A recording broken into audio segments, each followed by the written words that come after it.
Welcome to the second part of our video on kidnapping. In part 1, we talked about preventing kidnapping. We covered the basic habits that can reduce the risk of you or any family member becoming a kidnapping victim. We went deeper into surveillance awareness, vehicle security, travel safety, emergency communication, and recognizing situations that could develop into an abduction. But there is another question we need to answer. What happens if prevention fails? What if the criminals get inside your home? What if you're attacked at your workplace? What if you're staying in a hotel? What if you're traveling alone? What if you're traveling with your family? Or what if an entire group is taken hostage? What should you do? This is part 2. And this episode is different. We're no longer talking only about avoiding kidnapping. We're talking about what to do when you are already inside a dangerous situation. There is no magic formula. There is no guaranteed response. Every kidnapping is different.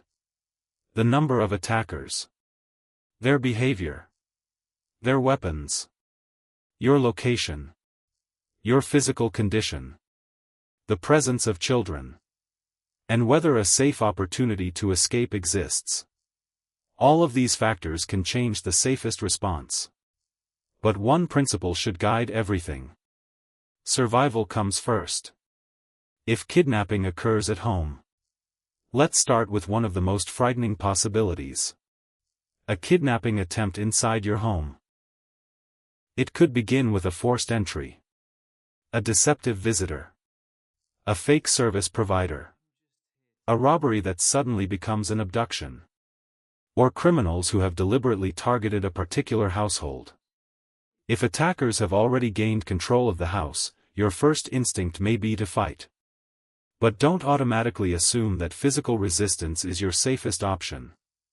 Your priority is to assess the situation. How many attackers are there? Are they armed?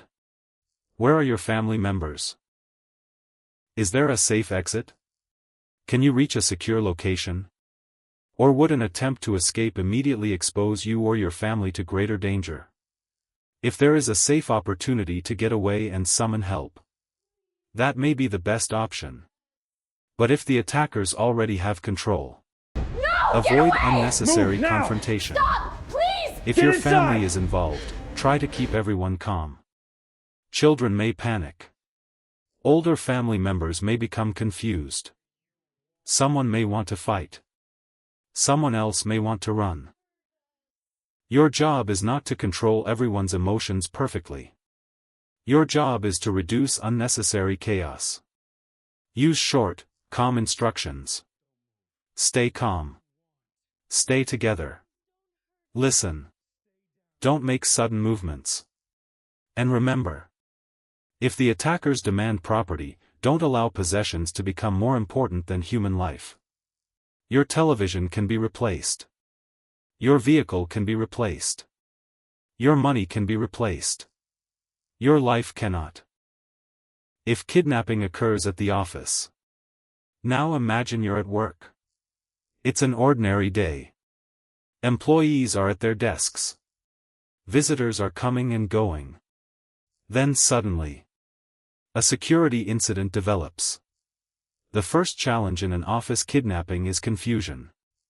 People may not immediately understand whether they are dealing with a robbery, an attack, or an abduction. If you are able to safely move toward a secure location or exit without increasing your risk, do so. But don't create additional danger by rushing blindly through an area where attackers may be present. If you're unable to escape, stay as calm as possible. Avoid unnecessary confrontation. Follow reasonable safety instructions when doing so does not place you in greater danger.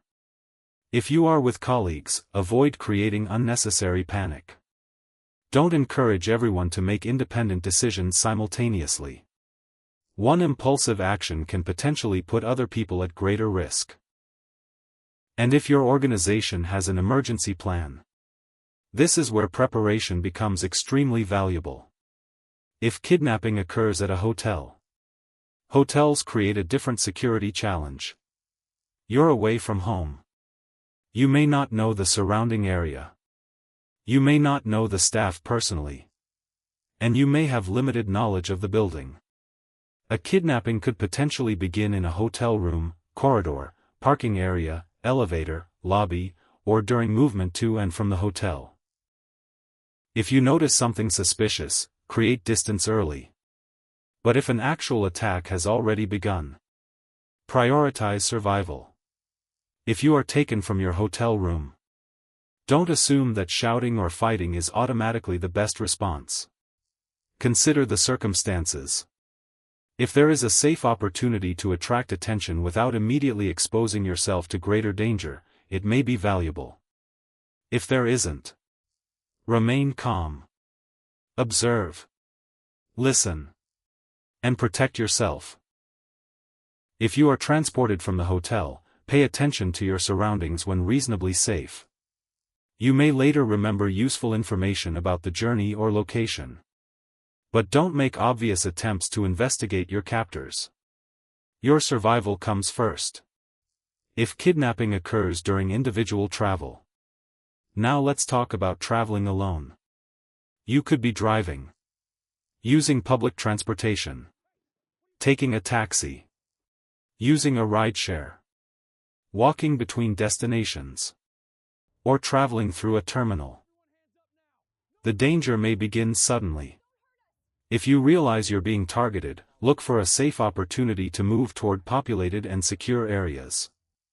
If you are already under the control of attackers, avoid unnecessary confrontation. If you are forced into another vehicle, stay mentally aware when circumstances allow. Notice road direction, major turns, distinctive buildings, terrain, road surfaces, traffic, sounds, and other environmental clues. You don't need to remember everything. You simply want to preserve useful information if you can do so safely. If kidnapping occurs during family travel. Now imagine you're traveling with your family. This can be particularly difficult because you aren't thinking only about yourself. You're thinking about your children, your spouse, your parents, or another vulnerable family member. Fear can quickly spread through the vehicle. That's why family emergency planning matters. Before traveling, establish: who is the primary emergency contact? Who is the backup? Where are you going? What route are you taking? And what should happen if your journey changes unexpectedly? During an actual kidnapping, keep communication simple. If circumstances allow, reassure children. Tell them to remain calm. Keep them close when appropriate. And avoid unnecessary arguments. If someone has an urgent medical need, communicate it clearly when reasonably safe. Remember, your goal is not to make the situation perfect. Your goal is to survive it. If kidnapping occurs during group transit. Now consider a bus, company vehicle, school trip, religious journey, tour group, or group of friends. A group kidnapping creates a major challenge. Too many people trying to make decisions at once. Before traveling, groups should establish basic responsibilities. Who is the group leader? Who maintains the passenger list? Who is responsible for communication? Who knows the destination? Who should contact authorities if the group becomes separated? Preparation reduces confusion. If an attack occurs, avoid unnecessary shouting. Avoid creating panic. Listen to instructions. And don't encourage reckless individual action that could place the entire group at greater risk. If a genuine opportunity to reach safety appears, the circumstances must be carefully considered. Remember, one person's impulsive decision can potentially affect everyone. If you have enjoyed this video so far, don't forget to like, subscribe, and turn on notifications so you don't miss the concluding part of this important guide in case of a kidnap. Until then, thank you for watching and see you in the next video.